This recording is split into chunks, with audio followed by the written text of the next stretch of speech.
Today I'm working on an idea I had for a new biome in Minecraft. I'm going to make an undersea kind of world with cute but sad looking blobfish villages, as you might have seen in the thumbnail. So here I am with the vanilla villager in Blockbench. I've increased the resolution to double the regular resolution so I can have a bit more detail.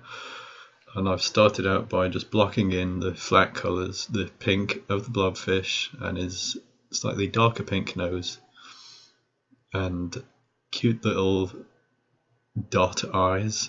We'll keep the brows because obviously he's a villager. It's nice to keep some of the details from the original skins just so you know what's going on. And here I'm adding a bit of light and dark. I usually try to stick to just a couple of shades of the base colour that I'm working on, so I've gone with pink and a slightly lighter and slightly darker pink for highlights and shadows. I did try some cute little pink cheeks just then, but I didn't really like it, so I deleted it. There's the sad mouth of the blobfish and a little shine in the eyes. And at points in the video you see me turning on and off the visibility of different parts of the model so I can see what I'm doing, because sometimes like the arms get in the way of drawing the texture on the body, or maybe I need to draw the shoulders, so I'll make the head invisible. So I've just colour picked the pink from the head and I'm applying that to the arms now and drawing the details of the hands like on the vanilla villager. Because he's a shiny, slippery guy, I'm giving him a bit of highlights on his shoulders and arms in a lighter, almost white pink, and some shadows in a slightly darker pink. Just remember to do the underneath of the head there, and here I am adding a little tail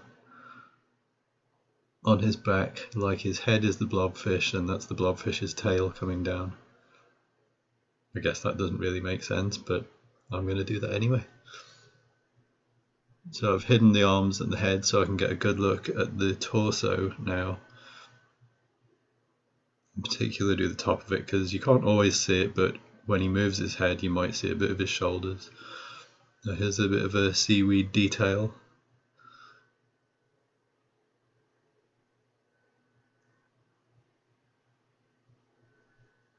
The main feature of this skin is obviously the blobfish head, but I've decided to go for a bit of a nautical underwater theme for the rest of it, so seaweedy colours, greeny blues.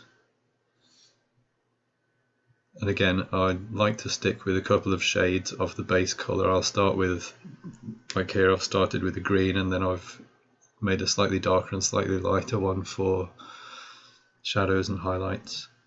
I'll continue all around the torso, covering up the clothes of the original vanilla villager.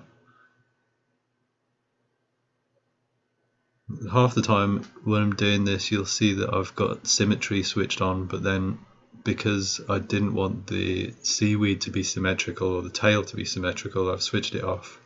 It's just a quicker way of blocking out the basic colours if you have symmetry on, and then to add asymmetric details you can turn symmetry off.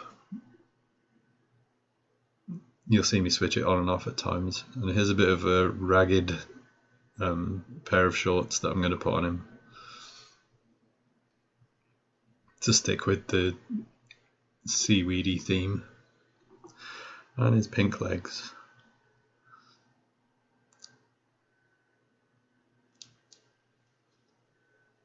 And there you go again, a slightly darker pink shadow around where the shorts are, where they'd be casting a shadow on his legs. And then once I've done that I decided to do some little beachy sandals, just a simple design in one layer on his legs. Like that, all the way around and underneath. And there you go, flip-flops for a blobfish villager. Seemed fitting. A little shadow on his knee there. Not a shadow, a little highlight on his knee. That is getting there. Then I decided to add some details to the belt, so I turned symmetry off and made little diagonal lines, so it's kind of a rope-like effect. And then in the outer layer where the villager's jacket would be, I made a little anchor. So I think if I'm making this Blobfish village, I'll give it a general nautical theme. And if you like this and you would like to download it when I've finished it, give me a follow and a subscribe, and you'll be notified when I add packs to my website, which I will be doing at some point. And give me any requests of any other skins that you'd like me to make, and I will probably do that. Now here you can see me putting some details in the outside layer of the seaweed just to give it a bit of extra interest, and that looks like it's about done. And there he is in a little environment that I've made looking sad and wet. Poor guy. Thank you for watching.